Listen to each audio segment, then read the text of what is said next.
8 divided by 8 gives us 1. And here we have 6 divided by 6, which equals 1. So 1 divided by 1, which equals 1. But this answer is not correct.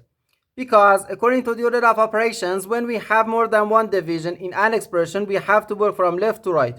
So here first we have to do this division, then this division, and finally this division. If we do this division before this division, it is wrong.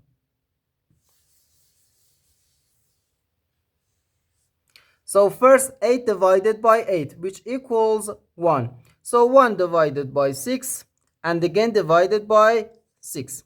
Now we have to do this division. 1 divided by 6 can be written as 1 over 6. So 1 over 6 divided by 6.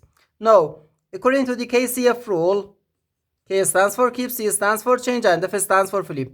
We can write keep the first fraction, change division to multiplication, and flip the second fraction.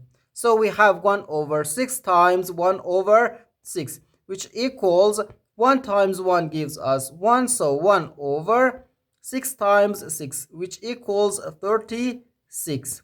And this is our final answer to this problem. The correct answer is 1 over 36.